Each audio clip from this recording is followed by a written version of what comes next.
What up? What up? A few more comments on the path to the presidency. We'll make this particularly brief.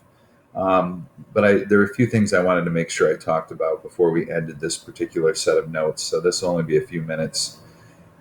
Probably will end up being 10, just long winded.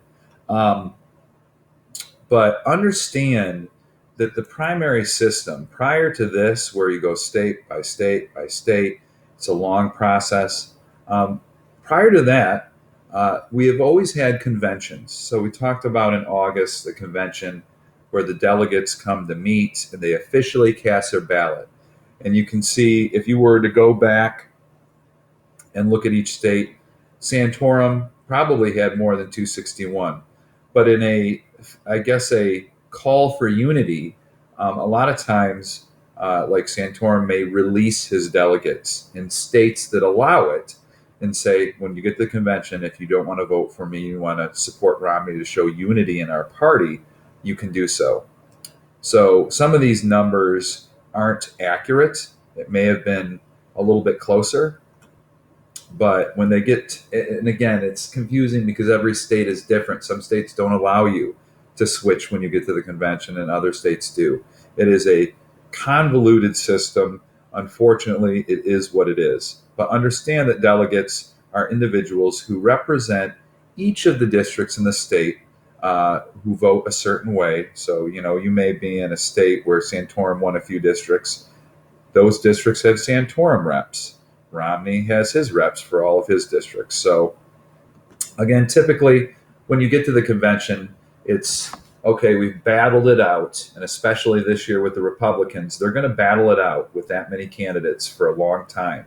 And when you get to the end of the game, in regards to selecting a candidate for your party in August, it's kind of you lick your wounds and you come together and support whoever ultimately got the position, and then you focus in the convention on the enemy, which the Republicans will then be ripping apart with a variety of speakers, the other side. And hopefully on Monday, I have a chance to show you some convention speeches.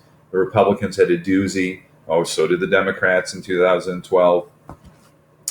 Clint Eastwood was talking to a chair that invisible Obama was sitting on. It was a train wreck. But anyways, so that's a convention. Understand that prior to the primary system, parties would select the candidate, not the people in the country. Parties would select at the convention. So party leaders, the same type of people that are delegates in the convention now, those party leaders would make the selection at the convention.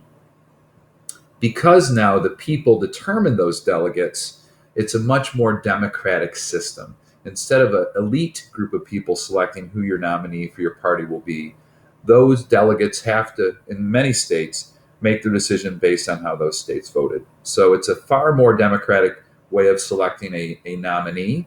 And it is also key, also a reason why people don't feel necessity to join a political party, because you don't have to be a member of that party to affect, who will be the candidate for that party. And I think this year you see a tremendous amount of independents who are anti-establishment, meaning anti-party veterans, I guess, or maybe we'll go like, freshman, sophomore, junior, senior. They're like anti-varsity members of the Republican Party. They don't want to support people just based on seniority. So understand that the convention system has changed, and now it's primarily based on how the people in each state vote. Whereas in the past, it was far less democratic, and only the elite really got to choose the candidate for a particular party. I cannot believe I'm doing this, but I'm going to feel the burn. I was trying to find a website. Burning. And there's actually a flame here, like feel the burn. Unbelievable. But I was trying to find a website that did a good job of showing closed versus open primary. Again, open primaries mean that anyone can participate in the primary of their choice, only one. You don't declare what party you are, and you're open to choose which party. So you may be secretly a Democrat, but you can choose to participate in the Republican Party. So all the blue states are open primaries, which I don't know, I'm guessing about 15, 16 states. Closed primaries mean that you must be registered in that particular state. So New Mexico, great website actually by Sanders. New Mexico has a closed primary. If you're not registered as a Democrat, you cannot vote for Bernie Sanders. New Mexicans for Bernie, register as a Democrat. And if you click on this, it'll show you how to register as a Democrat. It's really quite ingenious, this website. I got to give Bernie credit where credit is due. Whoever came up with this, it's really good. Others, for example, Illinois. Illinois has a semi-closed primary. You are able to change your party at election ballots. Declare a Democratic affiliation when you go to vote. So when you go to vote, it's semi-closed. Although you do not register, you have to tell at least I don't, I'm not registered as anything, but you can change at the primary. So every state is different. Again, a beauty of federalism, the 10th Amendment, every state is different. In the caucus states, Iowa has a semi-open caucus. Iowans are able to change party at the primary election ballots. So when you go, you declare your affiliation at the ballot. So you see, there's a variety of different types of primaries and caucuses around the country. And that's the beauty of our system, I guess. Maybe it might be easier if we just said all of them are open. Anyone can go in and choose which primary. But again, every state party gets to determine what they are. So it's a patchwork of different types in the United States.